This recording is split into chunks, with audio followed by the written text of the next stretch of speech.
रहीम, अस्सलाम वालेकुम। आप देख रहे हैं news today with Tanzila Mazhar. Programme में आपको खुशामदीद कहते हैं। पाकिस्तान ने FATF की तरफ से 27 सिफारिशात में से 26 पर काम मुकम्मल कर लिया।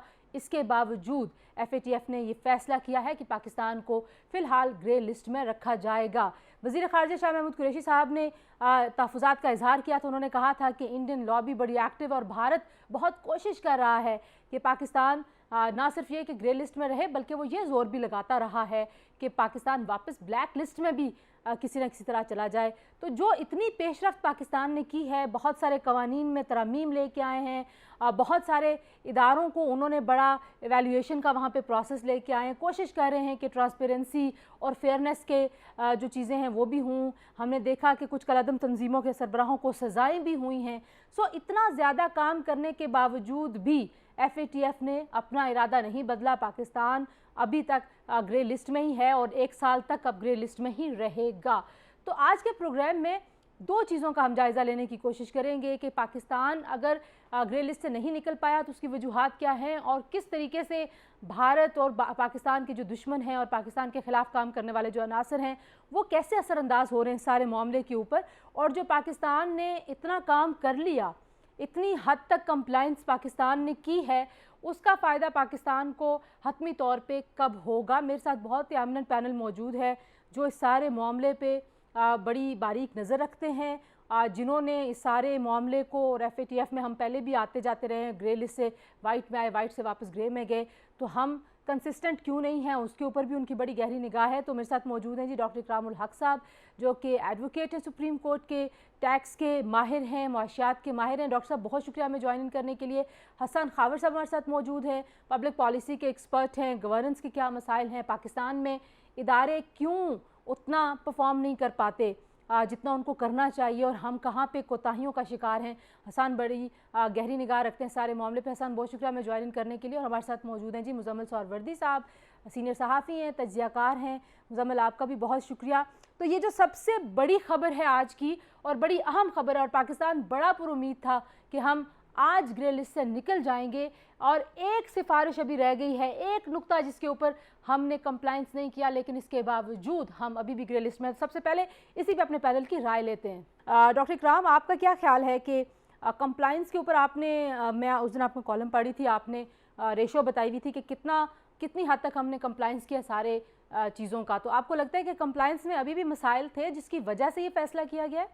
चलें, अगर हम यहाँ से एक ऑप्टिमिज़म से शुरू करते हैं कि वो हमें अलाउ कर देते हैं कि आप लिस्ट से निकल जाएं, मगर हम कितनी दफ़ा ये उसमें जाकर और वापस आ चुके हैं, ये एक अहम सवाल है।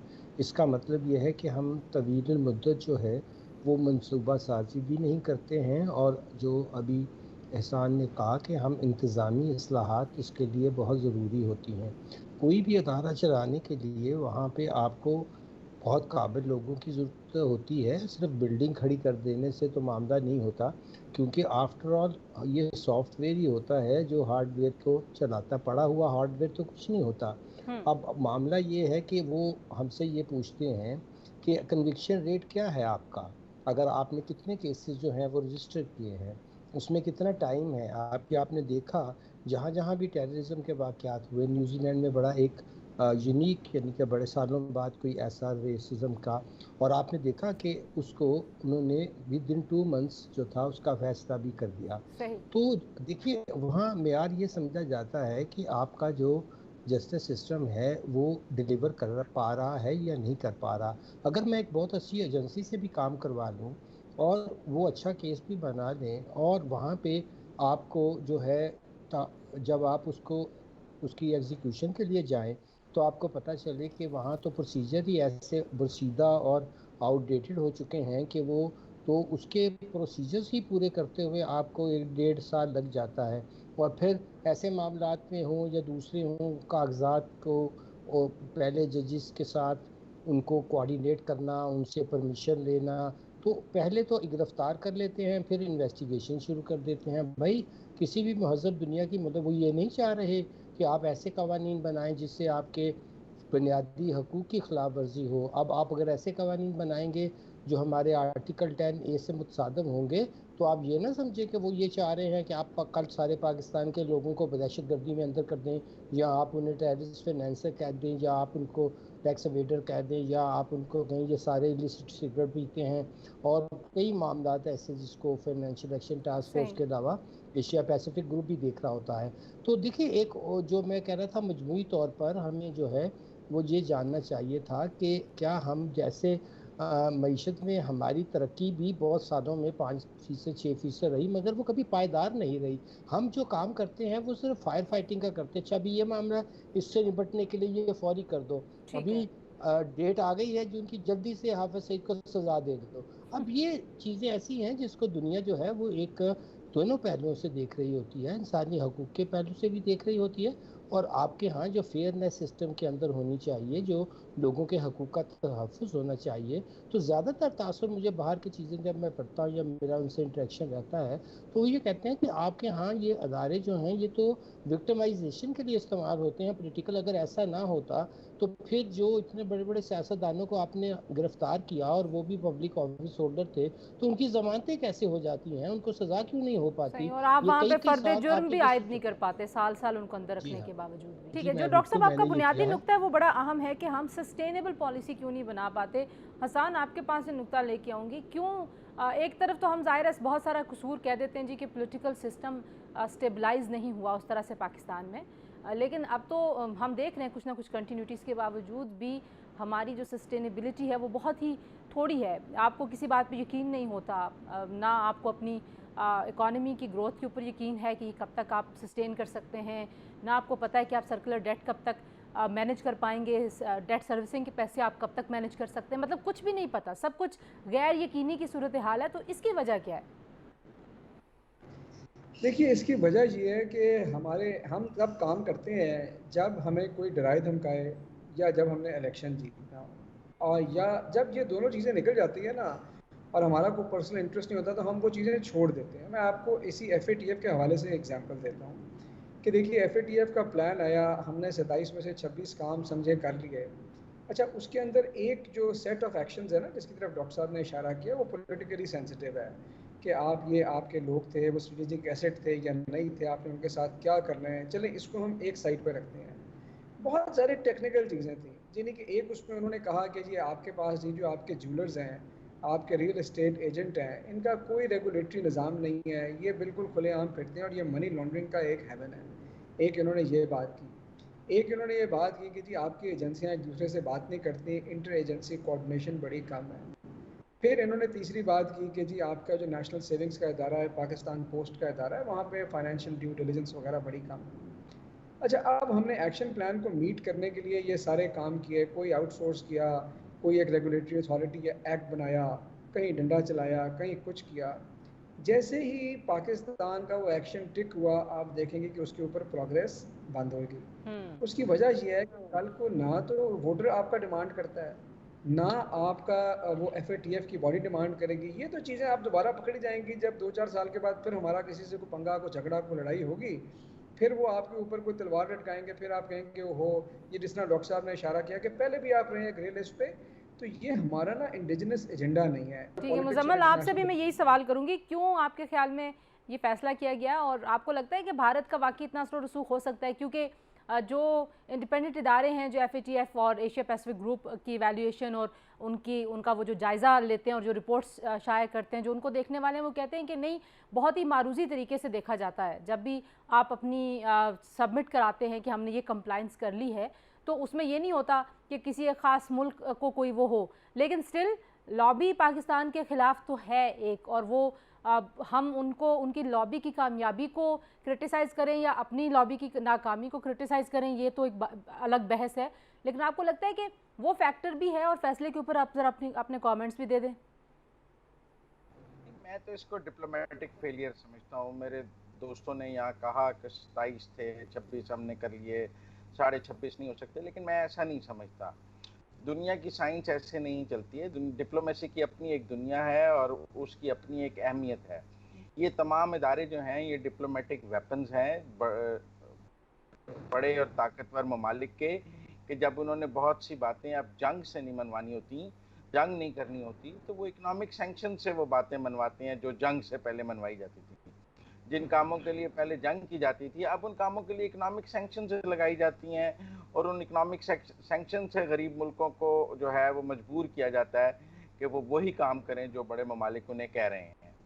जिस तरह हमने हाफिज सईद साहब को 200 साल कैद दी है, अब जो FATF का फैसला आया है उसमें मसूद अजहर साहब की सज़ा का मामला उन्होंने रखा है कि वो 1376 जो UN की सिक्योरिटी काउंसिल की करारदाद है उनके मुजरमों को भी सज़ा दें, उसके बाद आगे बढ़ेगी।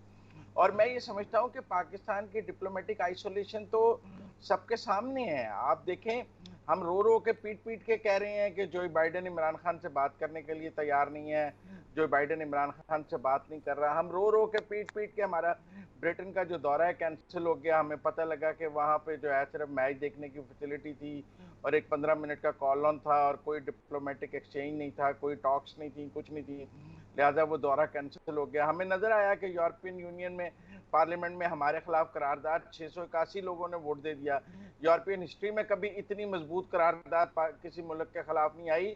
हत्ता कि जब कश्मीर पे इंडिया ने कर्फ्यू लगाया और सारा कुछ किया, 370 खत्म किया, हमने यूरोपियन यूनियन में करारदाद मूव करने की कोशिश की ह्यूमन राइट्स पे, वो यूरोपियन पार्लियामेंट के लोग मकबूजा कश्मीर लेके विजिट करा के उन्होंने वो रोक ली, वो करारदाद नहीं हो सकी। जबकि हम जो है हम ब्लास्फेमी पे और इसमें माइनॉरिटीज पे हमारे खिलाफ करारदाद में 681 वोट 700 में से हमारे खिलाफ आ गए। तो मैं समझता हूँ कि कहीं ना कहीं गवर्नमेंट जो है, हमारी सिविल और गवर्नमेंट और मिलिट्री एस्टेब्लिशमेंट, ये दोनों मिलकर जो असल पावर कॉर्नर्स हैं दुनिया के, वेस्टर्न, यूनाइटेड स्टेट्स और ब्रिटेन, उनके साथ डिप्लोमेटिक एक्सचेंज में नाकाम हुए हैं और इसी वजह से हम ये बहुत अहम है। और एक नाकामी आपने बड़ी बता दी, कुछ और नाकामियां और कामयाबियां अगले सेगमेंट में उस पर बात करते हैं। जी ब्रेक ले रहे हैं, मेहमान मेरे साथ मौजूद है, हमारे साथ रहिए, मिलते हैं ब्रेक के बाद।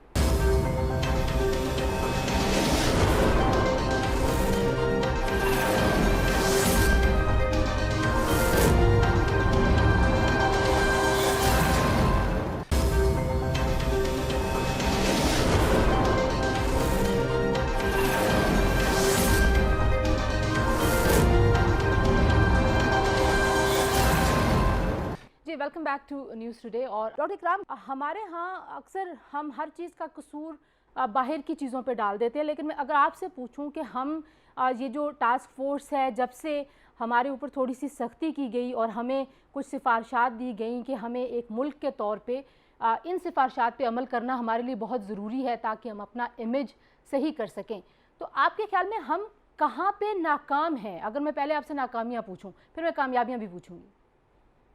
जी शुक्रिया बहुत। आज का मौजू अहम भी है और इसके बारे में मैं समझता हूँ कि मीडिया में ज़रा इस बात को हमेशा कह के टाल दिया जाता है कि दरअसल पाकिस्तान के जो दुश्मन ममालिक हैं, और फिर हमने वो जाहिर है कि साजिशी एक जो नज़रिया है वो बनाया हुआ है कि हनूद व यहूद हमेशा हमारे ख़िलाफ़ काम करते हैं।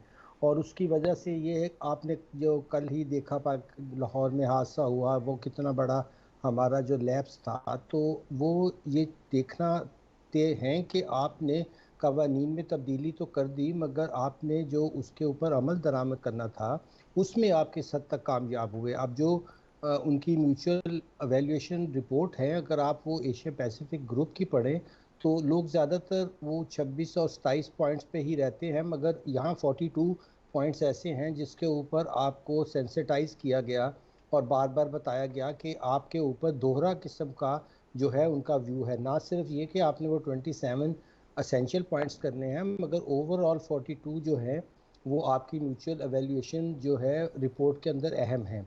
अब हमने इसके ऊपर किताब भी लिखी, वो 1 जनवरी को पब्लिश भी हो गई, बहुत से आर्टिकल्स भी हमने लिखे और भी हम लोगों ने को ऑथर किए जो इसमें समझ बूझ रखते थे, ताकि हुकूमत को ये बताया जाए कि आपके यहाँ सबसे बड़ा मसला ये है कि एजेंसियों के दरमियान एक तो कभी कोई टास्क फोर्स नहीं बनी जिसे जॉइंट टास्क फोर्स कहते हैं, इसलिए मालूमात का तबादला, और एक जिससे जॉइंट एक्शन कहते हैं उसकी कमी है। फिर पाकिस्तान के अंदर इसको एक किसी बड़ी, जैसे यूके आपने देखा नेशनल क्राइम एजेंसी एक सेंट्रलाइज्ड एजेंसी है जो बिल्कुल इंडिपेंडेंट है अदारों से, जिसको कि कोई हुकूमत कंट्रोल नहीं करती। अब आपका नैब और FBI जिनको इन्होंने इसके अंदर जो है वो बहुत सा काम दिया है एज ए वॉच डॉग, वो तो खुद बहुत कंप्रोमाइज्ड हैं। तो आपको एक उसी तर्ज की आपको नेशनल जो थी वो एजेंसी बनानी चाहिए थी, और वो फिर जो जो मालूमात उनके पास आती वो जिस भी, अगर उसमें टैक्स एवेजन है, उसमें टेररिस्ट फाइनेंसिंग है, उसमें मनी लॉन्ड्रिंग है, या उसमें और जो ऑर्गेनाइज क्राइम के हैं इससे, तो उससे वो उनको ना सिर्फ मालूमात भेजते बल्कि एक इंडिपेंडेंट प्रोसिक्यूशन का दायरा होता। और तीसरी मैं ख़त्म करूँगा बात कहते हुए कि जुडिशरी ने जिसने इसको एग्जीक्यूट करना है, क्या हमारे पास ऐसे जजेस हैं जो वाइट कॉलर क्राइम को तो बहुत दूर की, वो तो वो ही नहीं इनको आते, ये तो फिर ऑर्गेनाइज क्राइम्स को समझना और इनके फैसले करना तो और भी एक मुश्किल है। इसके लिए हमारे पास मैं खुद जाहिर है कि एक 25 साल से अब तो कुछ ज़्यादा ही हो गए हैं मुझे प्रैक्टिस भी करते हुए, तो हमारे यहाँ उसकी भी एक ह्यूमन रिसोर्स की भी बहुत कमी है इस मामले में, और इसमें ट्रेनिंग की जाती उनकी, उनको बाहर से मेरा ख्याल है कि यूएसएड भी दे सकते थे और भी बहुत से इदारे डीएफआईडी सब देने को तैयार थे, मगर हमारे यहाँ जो जजेस हैं वो ये शायद समझते हैं कि वो ऑल नोइंग है और अब उन्हें मज़ीद किसी चीज़ को पढ़ने की ज़रूरत नहीं है। मगर टैक्स ऐसा है कि मैं रोज़ अगर 5-6 घंटे ना पढूं तो मैं खुद भी अपडेट नहीं रहता। तो ये मामलात हैं जिनको मैंने थोड़ा सा मुख्तसर ठीक है। बयान किया। आप कह रहे हैं कि ये कमियां हैं हसन। अगर पाकिस्तान में हमेशा हम कहते रहे कि जो अकाउंटेबिलिटी का भी प्रोसेस है वो इस वजह से बहुत ज़्यादा सबोताज होता रहा है कि we have created more than one institution, overlapping इतनी ज़्यादा है, एजेंसीज़ की अपनी ओवरलैपिंग बहुत ज़्यादा है, नैब के पास कोई उनका मैंडेट है, एफआईए के पास कुछ है, फिर हमने साइबर क्राइम की एक फ़ोर्स, फिर हमने सीटीडी बना दी, हमने इतनी सारी चीज़ें, फिर हमने कोशिश की कि हम नेक्टा बना पाएँ, दो वो हमारा उतना कामयाब तजुर्बा नहीं रहा। तो आपको लगता है कि जो हमारे पब्लिक पॉलिसी के लोग हैं या जो फैसला साजी करने वाले हैं वो हमेशा नए नए इदारे बनाने की कोशिश करते रहते हैं, जो इदारे हैं वो कैसे इतने इफ़ेक्टिव उनको किया जा सकता है कि ये हमारे जो मामलात हैं स्पेशली जिनकी वजह से पूरी दुनिया में हम बदनाम हो रहे हैं, उन मामलात को कम से कम हम सही तरीके से डील कर सकें? जी शुक्रिया तंजीला। देखिए बात यह है कि 2-3 इसके पहलू हैं। एक बात तो ये है कि नया अदारा बनाना हमेशा आसान काम होता है, पुराने अदारे को टर्न अराउंड करना मुश्किल काम है क्योंकि लोगों को उसमें इंटरेस्ट होते हैं, और जैसे जैसे मुल्क को नए हालात दरपेश होते हैं, नई ज़रूरियात आती हैं, तो वो जाहिर है कि नए इदारे बनाते हैं या उन इदारों के अंदर नए विंग्स बनाते हैं, तो वो बन गए। जो डॉक्टर साहब ने बात की ना वो बड़ी इंपॉर्टेंट है, और वो बात है इंटर एजेंसी कोऑर्डिनेशन की। अच्छा, इंटर एजेंसी कोऑर्डिनेशन जो है ना, देखिए वो पाकिस्तान का तो मसला है पर वो पूरी दुनिया का मसला है। 20 बरस कबल जब 9/11 का वाक़या यूएस में पेश आया और बाद में उसके सारे शवाहिद खुले तो पता चला कि इवन अमेरिका के अंदर भी एजेंसियों की कोऑर्डिनेशन वीक थी, और अगर वो कोऑर्डिनेट कर रहे होते तो शायद वो उसको प्रिवेंट कर सकते। तो ये तो फर्स्ट वर्ल्ड का ये हाल है, तो जाहिर है कि हमारे मुल्क की एजेंसियों में ये बिल्कुल एक बुनियादी कमी है जिसको कोशिश उन्होंने की है। लेकिन देखिए इस वक्त जो हमें ये देखना है वो ये है कि पाकिस्तान को जो FATF ने एक्शन प्लान दिया, वो जैसे डॉक्टर साहब ने बताया एक बहुत बड़ा प्लान था, और मेरे ख्याल में पाकिस्तान ने करते करते, और इस पर हम सब ने लिखा, हमने तनकीद भी की, लेकिन ये हमें देखना पड़ेगा कि देखिए अगर आप पिछली मीटिंग को ले लें तो 24 एक्शंस के ऊपर हम कंप्लाई कर चुके थे, 3 रह गए थे, और इस दफ़ा ख्याल ये था कि हम मज़ीद 2 पे आ चुके हैं।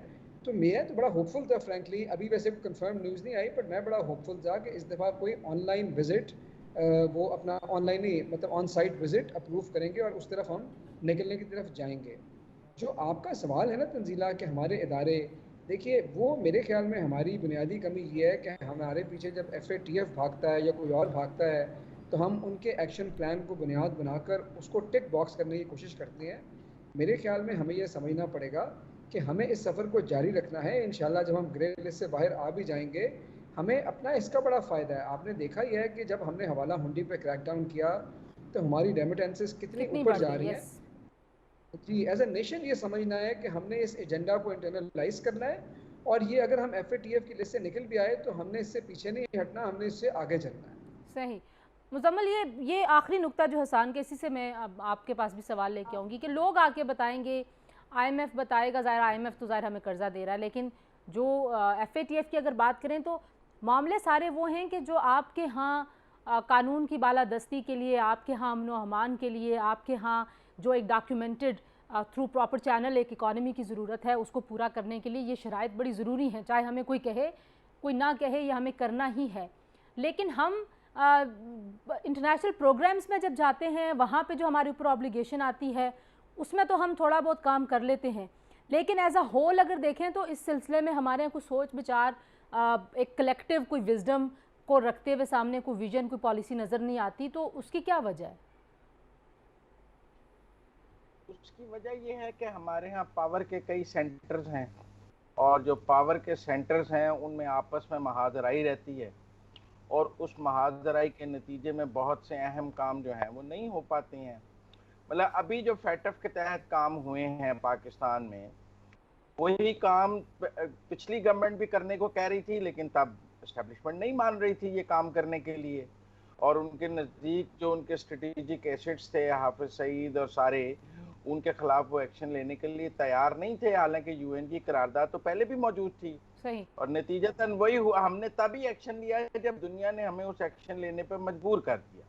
अदरवाइज यहाँ हमारे यहाँ पावर सेंटर्स के जो आपस में पावर इंटरेस्ट हैं वो एक यूनिफाइड पॉलिसी बनाने में बहुत पीछे हैं। मतलब आजकल भी हम जो देख रहे हैं करंट सूरत हाल वो ये है कि हमारी सिविल गवर्नमेंट के जो हेड हैं वो इस बात पे नाराज हैं कि अमेरिका बरतानिया उनसे बात नहीं कर रहा है। हालांकि दूसरी तरफ हम देखते हैं कि हमारे जो आर्मी चीफ हैं वो जर्मनी हैं, उनसे पूरी दुनिया बात कर रही है। तो ये जो स्ट्रगल है ये पाकिस्तान में बहुत से अहम काम वक्त पर नहीं होने देती, और जब तक हम इस मसले का हल नहीं निकालेंगे बात आगे नहीं चल सकती। अच्छा, ये नुक्ता भी अहम है। एक ब्रेक लेते हैं, वापस आऊँगी। कुछ हमने कोशिश की है कि जो कोताही है और कुछ कामयाबियां भी हैं यकीनन, क्योंकि हमने अमेंडमेंट्स कर ली कवानीन में, और कवानीन पाकिस्तान में वैसे भी बहुत ज़्यादा हैं, और हमने दहशतगर्दी के जो हैं कवानीन उनमें भी हमने अमेंडमेंट की है, मनी लॉन्ड्रिंग के कवानीन में भी की है, कुछ हम नई चीज़ें भी लेके आए हैं। और जैसे हसान कह रहे थे कि हुंडी हवाला के ऊपर जब हमने क्रैक डाउन किया तो हमारे रेमिटेंसेस जो हैं वो रिकॉर्ड आए हैं। तो हम कुछ तो आगे बढ़ रहे हैं, लेकिन अब मामला ये है कि पाकिस्तान में जो मामलात हैं पॉलिसी के हवाले से, वहाँ पे क्या वाकई पॉलिटिकल क्लास, जो पॉलिटिकल एलीट है हमारी, वो समझती है कि हम बैठ के कोई पॉलिसी बना सकते हैं जो लॉन्ग टर्म पॉलिसी हो, या हम ये जिग जैग में चलते रहेंगे और ये सफ़र जो है ये बहुत आहिस्ता आगे बढ़ेगा? ब्रेक के बाद इस पर बात करते हैं, हमारे साथ रहिए।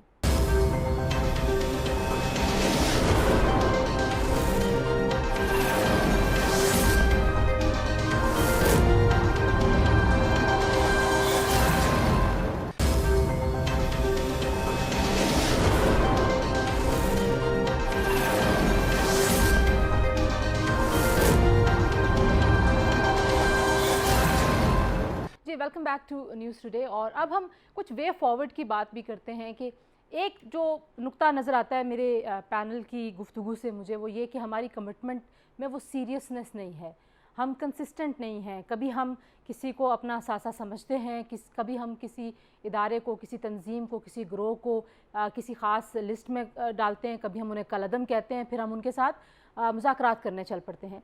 तो ये जो लैक ऑफ कंसिस्टेंसी है, या इसको लैक ऑफ क्लैरिटी कहा जाए या कमिटमेंट कहा जाए, इसका कितना इम्पैक्ट है हमारी फ़ैसला साजी के ऊपर? तो सबसे पहले मुजम्मिल साहब आपसे ये सवाल है कि एक तरफ हमने अभी हाल ही में एक जमात को कलअदम कहा, फिर हमने उनके साथ मुज़ाकरात कर लिए, फिर हमने उनके साथ एक एग्रीमेंट कर लिया।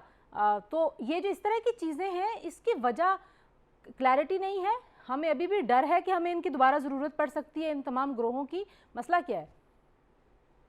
मसला डिफरेंट पावर कॉर्नर्स हैं पाकिस्तान में, और उनके अपने अपने स्ट्रेटेजिक इंटरेस्ट हैं। मसलन किसी चीज़ को सिविल गवर्नमेंट जो है वो एक लायबिलिटी समझती है, लेकिन उसी को एस्टेब्लिशमेंट अपना स्ट्रेटेजिक एसेट समझती है। किसी चीज़ को एस्टेब्लिशमेंट एक लायबिलिटी समझती है, लेकिन उसको सिविल गवर्नमेंट अपना स्ट्रेटेजिक एसेट समझती है, अपने वोट बैंक की बुनियाद समझती है। तो अब आप देखें ना कि अगर एक वक्त में जिस कलअदम तंजीम की आप बात कर रहे हैं वो ज़रूरत थी इस्टेब्लिशमेंट की, क्योंकि उसने एक सियासी पार्टी के वोट कटवाने थे, आज जो है वो उसकी ज़रूरत नहीं रही। तो ये जो हमारे सियासी और स्ट्रेटेजिक जो डोमेस्टिक मुफादात हैं वो पाकिस्तान में किसी पॉलिसी में यकसुई नहीं लाने देते हैं, और वो प्रॉब्लम पैदा करते हैं। क्योंकि जहाँ अगर सिविल गवर्नमेंट का फेस चेंज हो जाता है तो एस्टेब्लिशमेंट का फेस चेंज हो जाता है, तो पॉलिसी बदल जाती है। इसलिए मैं समझता हूँ कि जो कहा ऐसी चीज़ों पर एक बड़े नेशनल कंसेंसस बिल्ड करने की ज़रूरत होती है, जो पॉलिटिकल वेंडेटा और एस्टेब्लिशमेंट की लड़ाइयों से बालातर हो, लेकिन जिसे कहते हैं कि नेशनल रिकन्सिलिएशन, आगे चलने का एक कौमी एजेंडा, लेकिन हम चूंकि वो अपने बना नहीं सकते हैं, मतलब बहुत सी बातें हैं, दुनिया में हुकूमतें बदल जाएं लेकिन वो पॉलिसी तो नहीं बदल सकती है। बिल्कुल। हमारे यहाँ चूंकि हुकूमत बदलने के बाद हमें यही नहीं पता लगता कि हमारी अगली पॉलिसी क्या होगी, लिहाजा मैं समझता हूँ कि नेशनल कंसेंसस की जो कमी है उसको हमारे सामने बहुत बड़ा मसला है इस वक्त दुनिया के सामने जाने से। हसन, आपके ख्याल में वे फॉरवर्ड अब है क्या? अब चीज़ें सामने आ गई हैं आहिस्ता आहिस्ता कि FATF ने ये क्यों फैसला किया कि पाकिस्तान को फ़िलहाल ग्रे लिस्ट में रखा जाएगा? कुछ उनकी शराइत हैं, बिलखुसूस जो दहशतगर्द ग्रोह तंजीमें, इदारे और उनकी मुआवनत करने वाली जो तंजीमें हैं उनके नामों के ऊपर काफ़ी कंसर्न हमेशा से ही पाकिस्तान के लिए शो किया जाता रहा है। तो व्हाट डू यू सजेस्ट कि क्या वे फॉरवर्ड है? गवर्नमेंट को, तमाम स्टेक होल्डर्स को, इस्टेब्लिशमेंट को, सबको किस अप्रोच के साथ इस मामले को एड्रेस करना चाहिए? मैं तो इस दफ़ा भी होपफुल था कि पाकिस्तान आ जाएगा, लेकिन अब ये जो कुछ चंद एक्शन रह गए हैं जिनका पाकिस्तानी हुकूमत को बखूबी पता है और दुनिया ने उनको बताया है FATF ने कि क्या है, तो उस पर काम करना पड़ेगा, जो प्रीटी मच वही बात है जो पहले सब ने की है। और दूसरी बात ये है कि आपको डिप्लोमेटिक एफर्ट्स अपने इंटेंसिफाई करने पड़ेंगे ताकि उस फोरम पे लोग अब आपका साथ दें और आपकी मदद करें कि आप ब्लैक लिस्ट से, ग्रे लिस्ट से बाहर आएँ। ठीक हो गया। डॉक्टर इकराम, मैं आपसे भी वे फॉरवर्ड पूछूंगी, साथ साथ अफ़गानिस्तान भी हमारे यहाँ अब एक ऐसा इशू लग रहा है कि मतलब सारी चीज़ें ऐसी हो रही हैं कि वो शायद ज़्यादा अदम इस्तेहकाम की तरफ ही जा रहा है और उसका हमारे ऊपर हमेशा से एक बड़ा नेगेटिव इम्पैक्ट पाकिस्तान के ऊपर, अफ़गानिस्तान की सूरत हाल का होता रहा है। तो थोड़ा सा उसको भी टच करते हुए अगर आप बताएं कि हम उसको भी कंसिडर कर रहे हैं कि पाकिस्तान सोच रहा है, उसके क्या असरात होने वाले हैं और आपके ख्याल में वे फॉरवर्ड है क्या? इसका मतलब ये है कि आज जब हम जून में बैठे हुए ये 25 को बात कर रहे हैं, तो कल ही international day of anti drugs and drug trafficking के बारे में है और उससे जुड़ा हुआ आपको पता है मामलात फिर जो हैं वो टेररिस्ट फाइनेंसिंग के भी आ जाते हैं, आर्म्स डील के भी आ जाते हैं।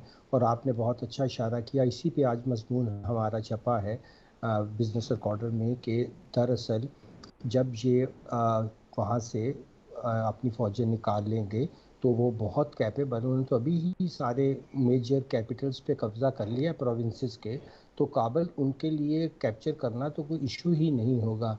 अब इसके बिहाइंड देखिए यहाँ एक बहुत बड़ा इशू है, वो ये है कि जब उन्होंने कंटेनमेंट ऑफ चाइना करनी होगी तो इर्द गिर्द के सारे इलाकों को डिस्टेबलाइज करने में, चाहे वो इंडिया के अंदर एक्सट्रीमिस्ट हिंदुता हो या हमारे यहाँ जिनका हम चेहरों को सबको जानते हैं वो हों, या अब देखिए वो हर रोज़ आप दूसरे दिन पढ़ते हैं कि वो जो पुराना हमारा जिसे सिंह क्यांग समझते हैं उसका, उसके अंदर वो एक स्टोरी रोज़ जो है मेन स्ट्रीम न्यूयॉर्क में आती है, वाशिंगटन पोस्ट में आती है कि जी वहाँ जो, तो ये आप इसको एक जियो पोलिटिकल एंगल से भी देखिए। पाकिस्तान की उन्होंने हर दफ़ा ये प्रेस रिलीज़ का आगाज़ यहाँ से होता है कि पाकिस्तान ने बहुत अच्छी पेशरफ्त की है, सारी हक तारीफ़ करने के बाद फिर वो आखिर में फरमाते हैं कि चूँकि आपने इस नुकात पर काम नहीं किया है, वो अब एक नुक्ता रह गया है, उस एक नुक्ते में वो चाह रहे हैं कि जी आप अपनी एंटी मनी लॉन्ड्रिंग और जो आपने टेररिस्ट फाइनेंसिंग के अगेंस्ट काम किया है काफ़ी पेशरफ्त की है, मगर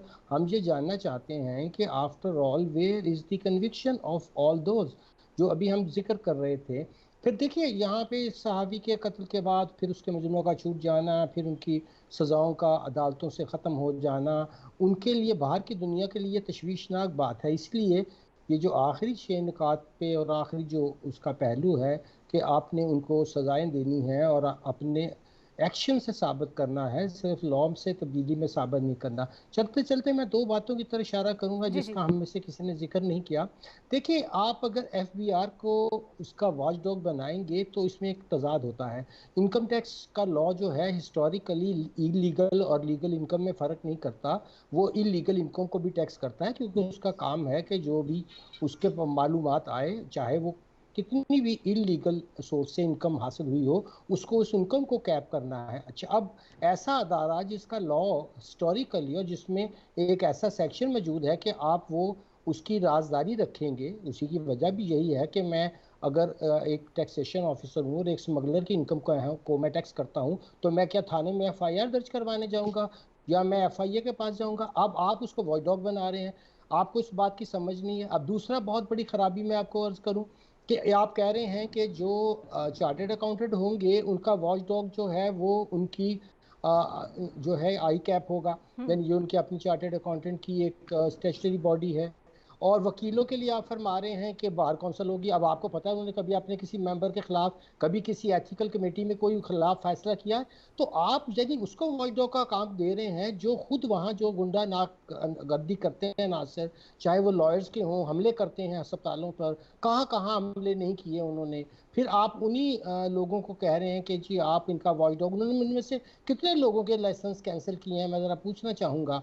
वो तो सरेआम दहशत गर्दी थी, उनके ऊपर जो पर्चे भी काटे गए एंटी जो थे इंसाद दहशत गर्दी के, वो कहाँ पे मौजूद हैं? हम सब बहुत भूल चुके हैं कि उन्होंने लाहौर में एक वहाँ जो दिल के मरीज के लोग बेचारे पड़े हुए थे उनके साथ क्या सलूक किया। तो मैं बीइंग लॉयर भी इस पर शर्मिंदगी का उस वक्त बहुत तनकीद का इजहार किया था। फिर मैं पूछता हूँ कि कितनी दफ़ा आपने देखा कि एक चार्टर्ड अकाउंटेंट कंपनी को जुर्माना हुआ पाकिस्तान में कि उन्होंने एक बहुत बड़ी शुगर वाली जो सबसे ज़्यादा एफिशिएंट और अपने आप को जो है वो साबित करते हैं उनकी फर्म के बारे में, उसको और एक पीनट किस्म का जुर्माना किया कि 35 मिलियन 3.5 मिलियन दे दें। और उसको एक साथ, आपको पता है इसके ऊपर एक पूरी जो बहुत बड़ी फर्म थी ऑर्थर एंडरसन, वो अमेरिका में एनरॉन की वजह से आज हमें उसका नामो निशान नहीं मिलता है। तो हम क्या करते हैं, हम कंप्रोमाइज करते हैं चीज़ों को। आप डॉक्टर साहब ये इतने अहम नुक्ते हैं कि इसके ऊपर तो एक पूरी अलग से हम बहस रखेंगे और आपको तीनों को बल्कि उसमें दावत देंगे, क्योंकि एफबीआर का जो मामला है, अब जो उनको पेनलाइज करने की भी एक पावर दे दी गई है, उसके ऊपर भी लोग बहुत ज़्यादा क्रिटिसाइज़ कर रहे हैं कि कैसे एफबीआर को आप ये वाली पावर दे सकते हैं। फिर इसी तरीके से हमने अभी रिसेंटली देखा है कि एफआईए जो है वो बड़ी हाउसिंग सोसाइटीज़ में जो इन्वेस्टर्स हैं उनकी छानबीन भी कर रही है, और उसको भी कहा ही जा रहा है कि एफएटीएफ की जो डिमांड लिस्ट है उसी के हिसाब से ये छानबीन हो रही है। पहले कभी ऐसा हुआ नहीं है, और हमने एमनेस्टी स्कीम्स भी बहुत सारी दी हैं, और हम ज़ाहिर है कहीं ना कहीं तो हमें कॉन्ट्रडिक्शन नज़र आती है। But thank you very much Hasan, thank you very much Muzammil साहब, thank you very much doctor Ikram. आज की ये बड़ी अहम और टेक्निकल एक डिस्कशन थी। हमारे पैनल ने जो वजूहात हैं पाकिस्तान का इमेज पूरी दुनिया में जिस वजह से ख़राब हो रहा है, वहाँ पे जो सबसे बड़ी वजह है वो ज़ाहिर है कन्विक्शन के रेट की है। आपने लॉज अमेंड कर दिए, उनमें कोताहियाँ भी हो सकती हैं, लेकिन बहरहाल वो एक बड़ी अहम पेशरफ्त है कि जो ज़रूरत थी कवानीन को तब्दील करने की वो तो आपने कर लिया। अमल दरामद जब तक नहीं हो पाएगा और उसमें ट्रांसपेरेंसी नहीं होगी, शफाफियत नहीं होगी, और वो जो एक फेयर ट्रायल होता है वो पाकिस्तान में हर तबके के ख़िलाफ़ जब भी आप ट्रायल करें उसमें अगर फेयरनेस नहीं होगी तो पाकिस्तान के ऊपर इस तरह के सवालात उठते रहेंगे। बहरहाल जी आज के लिए इतना ही। उम्मीद करते हैं कि अगली जब रिव्यू मीटिंग होगी अगले साल एफएटीएफ की, तो पाकिस्तान यकीनन ग्रे लिस्ट से निकल के वापस वाइट लिस्ट में चला जाएगा। अपना बहुत सारा ख्याल रखिए। अल्लाह हाफिज़।